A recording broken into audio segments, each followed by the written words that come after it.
The Caribbean Sea, a vast expanse of impossible blue, has always held its secrets. For centuries it's been a place of beauty and hidden dangers. Pirates, storms. But in 2025, a new conflict simmered beneath the surface. This was no battle of cannons and ships, but of drones and satellites. The US government struck at the heart of international drug trafficking. The strategy: hunt and destroy suspected drug vessels before they reached American shores. Suspected boats were identified and eliminated. No arrests, no trials, just swift judgment from the sky. But out on the open water, the lines between criminal and civilian blurred into the haze. The rules of engagement were rewritten in real time.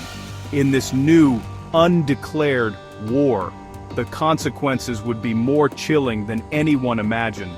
That answer would come soon, on a night that changed everything.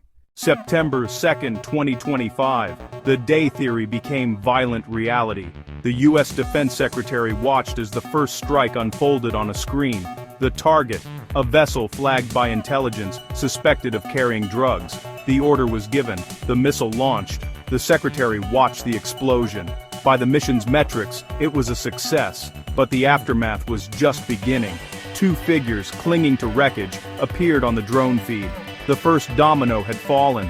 The chain reaction was only starting. The world would soon learn what it meant to fight a war in the shadows. The first strike was precise, devastating. A missile from above obliterated the small craft in a flash of white-hot light. For most of the 11 on board, it was the end. Sudden, final. The sea became their grave in an instant. The mission was declared a success. But the aftermath was chaos. Splintered debris, silence, and the heavy smell of fuel.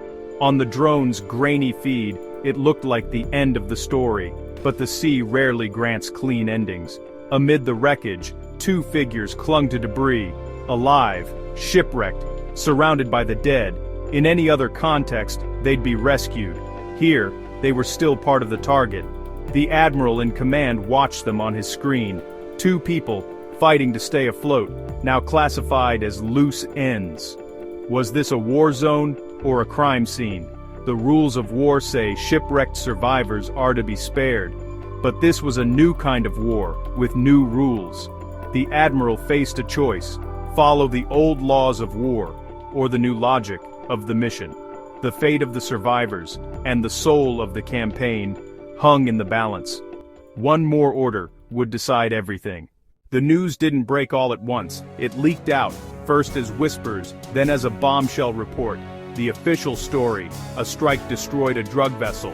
Case closed. But then, a darker version emerged. The Washington Post reported a second strike, this time aimed at the survivors. Anonymous sources claimed Admiral Frank Bradley ordered the follow-up attack to eliminate witnesses. Two people, helpless in the water, allegedly targeted and killed. The White House denied it, calling the report false. They admitted the first strike, but insisted there was no unlawful second attack. The narrative became a battleground: government denials versus chilling allegations. The defense secretary said he left before survivors were done. The admiral stayed silent. The truth was buried under layers of classification and denial. But the allegation was out there, a poison in the water. Had the US crossed a line, turning a military operation into a potential war crime?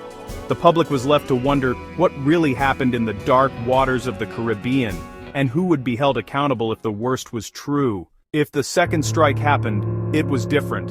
An attack not on a vessel, but on human beings. The drone's camera zoomed in on two desperate figures in the water. They may have looked up, hoping for rescue, unaware that death was descending again. Another flash, another explosion, this time aimed at flesh and bone. The sea, which had spared them once, claimed them for good. The debris field was scattered, but now there was no movement, no survivors. The mission, in this darker version, was truly complete.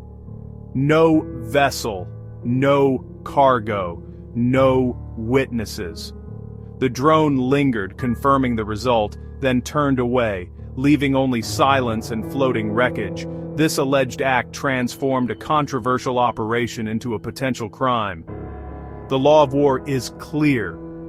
One does not fire on the shipwrecked. To do so is a fundamental violation, a war crime. The allegation suggested that line had been crossed not in battle, but by calculated command. The Second Sun over the Caribbean was more than an explosion. It was a stain on the rules of war, and it would haunt everyone involved. The world was watching, and the consequences would echo far beyond the sea. In the aftermath, the administration scrambled to control the narrative. The Defense Secretary and White House defended the operation's legality, even the alleged second strike. Their argument: drug cartels were now classified as armed groups, like terrorists. Anyone associated was a legitimate target, even in the water, unless they surrendered. The president expressed discomfort, saying he wouldn't have wanted a second strike, but his officials stood by the action. The story became one of resolve, not murder, a tough but necessary act in a brutal new war. But many found the explanation hollow. The legal justification was novel, aggressive, and deeply controversial. The divide between official policy and human reality grew wider.